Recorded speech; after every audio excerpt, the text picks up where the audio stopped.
ఏంటి వైఎస్ఆర్ కాంగ్రెస్ పార్టీ అధినేత జగన్మోహన్ రెడ్డి సూచనల మేరకు మీరు చేస్తున్న ఫైటా చంద్రబాబు నాయుడు గారి పైన ఈ కేసులపైన?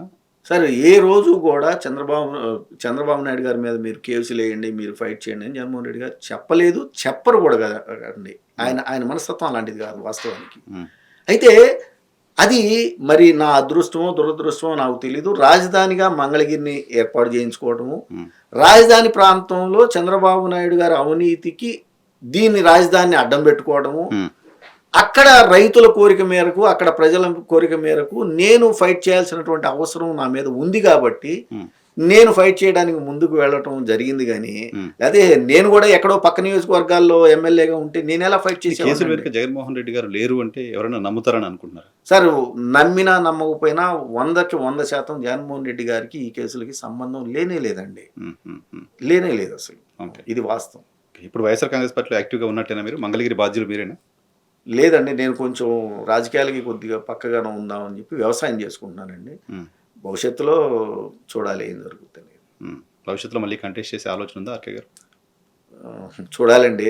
హ్మ్. ఎందుకంటే చంద్రబాబు నాయుడు గారి అవినీతికి ఇకనైనా అడ్డుకట్టలు వేయకపోతే, హ్మ్. చంద్రబాబు నాయుడు గారి అవినీతిని ప్రశ్నించేటటువంటి వాళ్ళలో నేను గూడా లేకపోతే, అది సమాజానికి కరెక్ట్ కాదేమోననేది చాలామంది మిత్రులు ఇప్పటికి కూడా చెప్తా ఉన్నారు. హ్మ్. కాతే నాకున్నటువంటి ఆర్థిక ఇబ్బందులు గానివ్వండి, నాకున్నటువంటి పరిస్థితులను బట్టి కొంతకాలం ఆగుదాము అనే ఆలోచనతోటి నేను వ్యవసాయం చేసుకుంటా ఉన్నానండి. హ్మ్.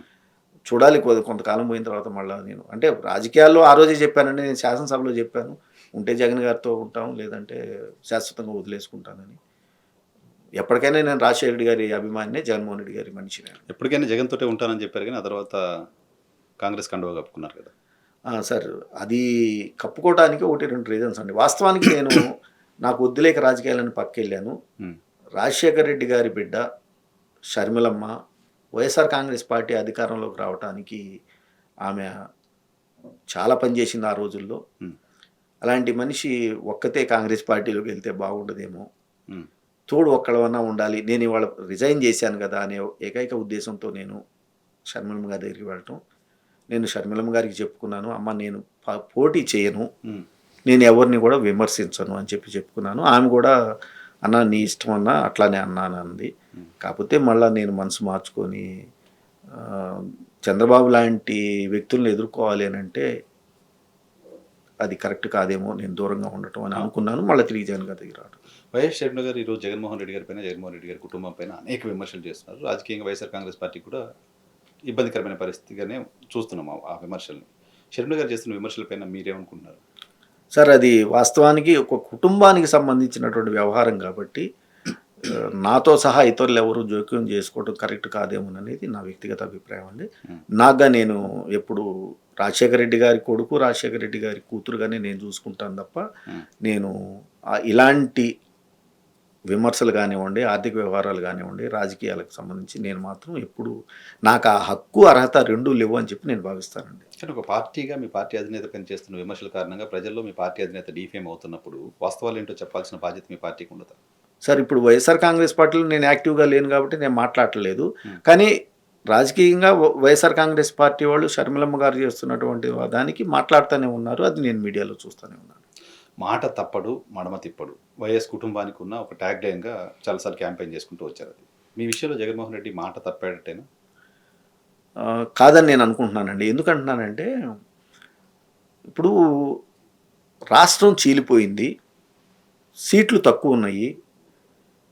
ఇప్పుడు 3 రాజధానులు ఆలోచన ఆయనకి రావడం నేను అనుకోవటమేనండి ఇది. 3 రాజుల ఆలోచన రావడానికి ఆయన హైదరాబాద్‌లోనే మొత్తం స్థిరపడిపోయారు. కాబట్టి ప్రాంతాలు ఇబ్బంది పడిపోతున్నాయి. పరిపాలన సౌలభ్యం కోసం అందరూ పెరగాలి, ఆదాయ వనరులు పెంచాలనే ఉద్దేశం మీద ఏ విధంగా అయితే ఆయన 3 రాజధానులని ఆ రోజు నిర్ణయం తీసుకున్నాడో, అట్లానే అన్ని కులాలు, అన్ని మతాలు వాళ్ళని మనం పైకి తీసుకురావాలి. అందుట్లో మరి ముఖ్యంగా పేదలు ఎవరైతే ఉన్నారో వాళ్ళని రాజకీయంగా పైకి తీసుకురావాలని చెప్పి భావించి ఉండుంటాడు. అందుకనే ఆ ఉన్న లిమిటెడ్ వాటిల్లోనే మంత్రి పదవుల సంఖ్యలోనే ఆయన వాళ్ళని తీసుకున్నాడు. ఎస్సీ, ఎస్టీ, బీసీ మైనారిటీలకి ఎక్కువ ప్రాధాన్యత ఇచ్చాడు అనేది నేను భావిస్తున్నానండి. అయితే లోపల బాధ అనేది నేను మనిషినే కాబట్టి నాకు అవకాశం రాలేదని బాధపడ్డాను. ఏమో నేను మళ్ళా రేపు ఎంట్రీ ఉంటే నాకేమన్నా ఇస్తాడేమో. ఎందుకంటే శాసనసభ మళ్ళా పెరుగుతా ఉన్నాయి. వస్తదేమో. అయినా కూడా నేను ఎమ్మెల్యేగా ఉన్నా ఏ విధంగా పనిచేయగలుగుతాను, మంత్రిగా ఉన్నా ఏ విధంగా పనిచేయగలుగుతాను అనేది ఆయనకి తెలుసు. ప్రజలకు కూడా మంగళగిరిలో నేను 2 సార్లు 10 సంవత్సరాలు ఎమ్మెల్యేగా ఉన్నాను కాబట్టి ప్రజలకి తెలుసు కాబట్టి నాకు బాధేసినటువంటి విషయం వాస్తవం అండి. కానీ దాన్నే తీసుకొని ముందుకెళ్తే ఎట్లా మరి 40 సంవత్సరాలు 30 సంవత్సరాలు రాజశేఖర రెడ్డి గారు ఎంత పోరాటపడి ఎంత కష్టపడి పోరాటాలు చేసి ఆయన ఆ రోజున 2 సార్లు 2004లో ముఖ్యమంత్రి అయ్యాడు. అంటే వెయిట్ చేయాల్సినటువంటి అవసరం కూడా ఉంది కదా మనం ఆలోచన కన్నా అనే ఎస్సీ, భావనకి నేను ఎస్టీలు, వచ్చానండి. బీసీలు మిగతా వాళ్ళకి ఎవరికో అవకాశాలు కల్పించాలి అనే విషయం జగన్మోహన్ రెడ్డి ముఖ్యమంత్రి అయిన తర్వాత ఆయనకు తెలిసిందా? ఎన్నికల క్యాంపెయిన్‌లో రామకృష్ణారెడ్డిని మంత్రిని చేస్తానని ప్రజలందరికీ ముందు ఇచ్చిన వాగ్దానం. లేదండి ముందు కూడా ఉండుంటది. కాకపోతే అది నిజం చెప్పాలంటే 2014, 19 మధ్య 19, 24 మధ్య చేస్తాననే వర్డ్ ఎక్కడా లేదు కదండీ. మంత్రిని చేస్తానని గెలిపించండి అన్నారు. అంటే ఆయన ఎన్నికల్లో అవును, గెలిపించారు. మళ్ళా నిలబడితే మళ్ళా గెలిపించండి ఇస్తాడేమో. హ్మ్. సో వెయిట్ చేయాలి. మంత్రిని చేస్తానన్న మనిషి ఆ తర్వాత ఎన్నికల్లో టికెట్ కూడా ఇవ్వకపోతే లేదండి లేదు, ఇది అవాస్తవం అండి. ఇది ప్రజలకు చాలా మంది తెలియకపోవచ్చు కానీ జగన్మోహన్ రెడ్డి గారు నన్ను కంటెస్ట్ చేయమన్నాడు మంగళగిరి. నాకున్నటువంటి ఆర్థిక ఇబ్బందులు కానివ్వండి, ఆ, నేను ఇంకా వద్దులే రాజకీయాలు మానుకుందాము అనే పరిస్థితుల వల్ల నేనే పోటీ చేయడానికి విముఖత చూపించానండి. ఇది వాస్తవం. డబ్బులు ఇవ్వని రాజకీయాల్లో ఎన్నికల్లో పోటీ చేయకపోవడం ఏంటి రామకృష్ణారెడ్డి గారు? 10 ఏళ్ళు అపోజిషన్లో ఉన్నప్పుడు ఎమ్మెల్యేగా పనిచేసి అధికారంలో 5 ఏళ్ళు ఎమ్మెల్యేగా ఉన్న తర్వాత నా దగ్గర డబ్బులు లేవు కాబట్టి ఎన్నికల్లో పోటీ చేయలేదు అనే మాట సార్ ఒక మీరు మ్యాచ్ అవ్వట్లా. మీరు మంగళగిరి ప్రాంతంలో ఎవరినైనా అడగండి, నేను ఏనాడు పైసా అవినీతి చేయలేదు. ఆ వ్యక్తిత్వం కూడా మాది కాదు. నా ఆస్తులు నేను ఎన్ని అమ్ముకున్నాను, చరాస్తులు ఎన్ని పోగొట్టుకున్నాను అనేది అందరికీ తెలిసినటువంటి విషయమే. ఖర్చులు నేను చాలా చేసుకున్నాను, నా సొంత ఆస్తులు పోగొట్టుకున్నాను, వాటితోనే చేశాను. ఇవాళ కులాలుగా మతాలుగా ఆ, ప్రజాస్వామ్యానికి వ్యతిరేకంగా ఎన్నికలు జరుగుతున్నటువంటి ఈ రోజుల్లో డబ్బు అనేది విచ్చలవిడిగా ఖర్చు పెడుతున్నటువంటి ఈ రోజుల్లో నేను తట్టుకోలేనేమో అని చెప్పి ఆ రోజున ఆగిపోవడం జరిగింది. రేపు పొద్దున్న ఎన్నికలు వస్తే డబ్బులు ఎక్కడి నుంచి వస్తాయి మరి? అది నేనేమన్నా అంటే ఇందాక మీతోటి నేను వస్తాను, అవుతుందో లేదో ఇవన్నీ కూడా ముందు. ఉమ్. ఆ, ఖచ్చితంగా ఒకవేళ నేను వచ్చాను అనుకోండి, డబ్బుకు మళ్ళీ నేను నా ఆస్తులు అమ్ముకోవాల్సిందే. అమ్ముకొని నేను రాజకీయాలు చేస్తాను తప్ప నేను ఎవరి దగ్గర తీసుకోవడం అనేది జరగదు. లీగల్ ఫైట్ కూడా కాస్ట్లీ అఫైర్ అయిపోయింది. ఇప్పుడు చంద్రబాబు నాయుడు గారి పైన కేసులు వేసి 10ల సంఖ్యలో కేసులు పైన మీరు ఫైట్ చేస్తున్నారు. కేసులు కోసం ఫైట్ చేయడానికి డబ్బులు ఎక్కడి నుంచి వస్తున్నాయి? ఎన్నికల్లో పోటీ చేయడానికి డబ్బులు లేకుండా ఎందుకు పోతున్నాయి?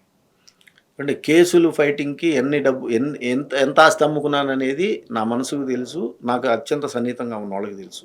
కానీ ఇవాళ కేసులు కూడా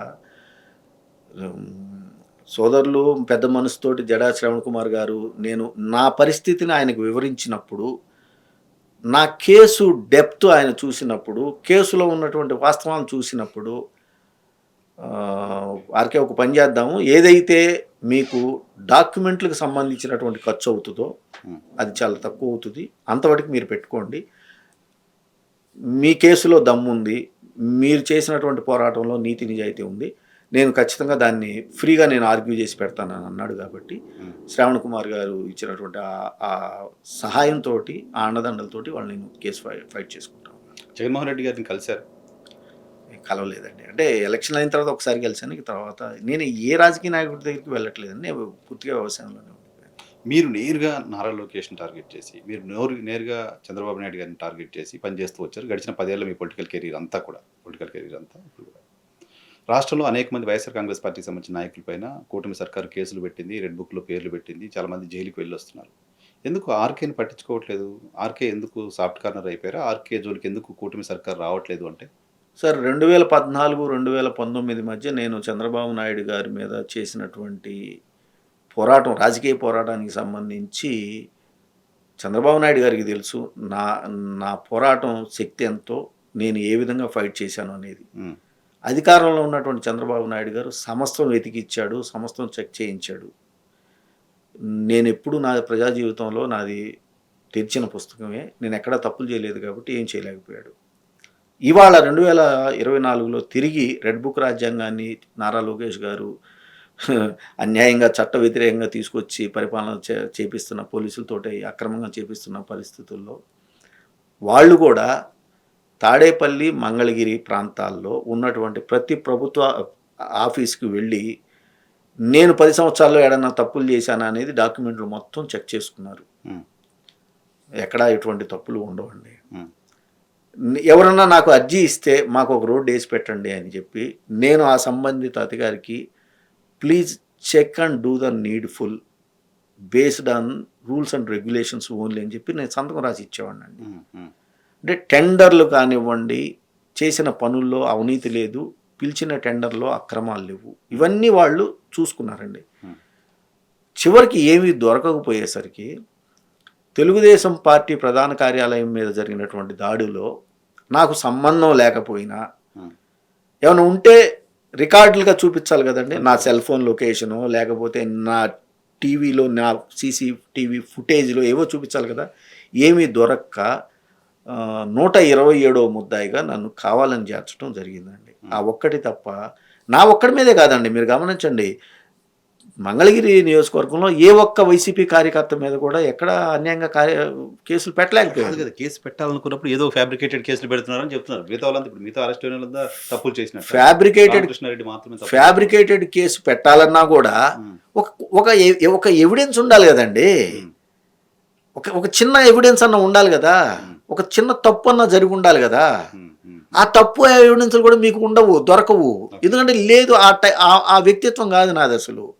సో అందుకని నన్ను ఏం చేయలేకపోతున్నాడు ఆయన. నన్నే కాదు, ఎవరు అలా ఉన్నా కూడా ఎవరు ఏం చేయలేరు.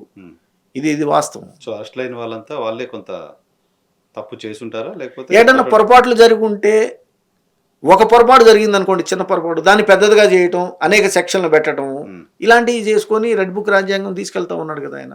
మరి అదే రెడ్ బుక్ రాజ్యాంగం నా మీద కూడా పెట్టవచ్చు కదా. ఏమీ దొరక్క పెట్టడానికి చేసింది చివరికి ఆ తెలుగుదేశం పార్టీ ఆఫీస్ దాడిలో నా పేరు 127వ నెంబర్గా పెట్టడం జరిగింది. ఓకే, చివరిగా జగన్మోహన్ రెడ్డి మళ్ళీ అధికారంలోకి వస్తాడని నమ్ముతున్నారా? ఖచ్చితంగా జగన్ గారు మళ్ళీ ముఖ్యమంత్రి అవుతాడండి.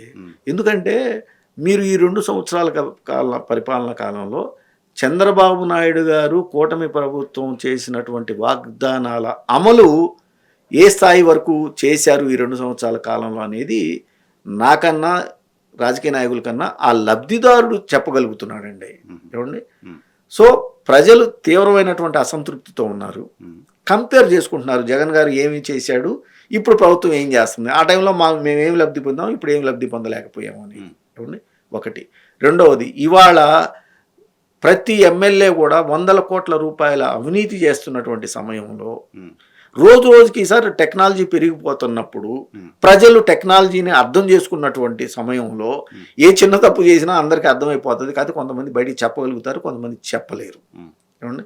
ఇలాంటి పరిస్థితుల్లో 100 కోట్ల రూపాయలు చట్టానికి, రూల్స్కి, రెగ్యులేషన్స్కి వ్యతిరేకంగా ఎమ్మెల్యేలు, మంత్రులు సంపాదిస్తున్నటువంటి తరుణంలో అది ప్రజలకు అర్థమైపోతూ ఉంది. ఆ సంబంధిత అధికారులు భయపడిపోతా నోట్ ఫైల్ అనే సిస్టంలో మాత్రం వాళ్ళు రాసుకుంటున్నారండి. ఆ నోట్ ఫైల్స్ రేపొద్దున బయటకు వస్తే మాత్రం వీళ్ళందరూ దొరికిపోతారు. ఓకే, ఒక భయం ఉంది వైఎస్ఆర్ కాంగ్రెస్ పార్టీ అంటే. ఒక మిడిల్ క్లాస్లోను, కాస్త బిజినెస్ సెక్షన్స్లోను, అమ్మో మళ్ళీ వైసీపీ వస్తే అని ఒక భయం ఉంది. ఉందా? ఎందుకుంటుందండి?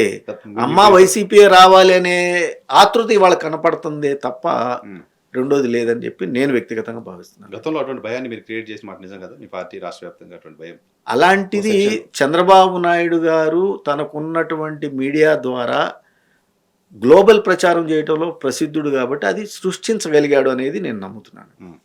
సృష్టించిన అపోహ బయట పోయిందా ప్రజలకి?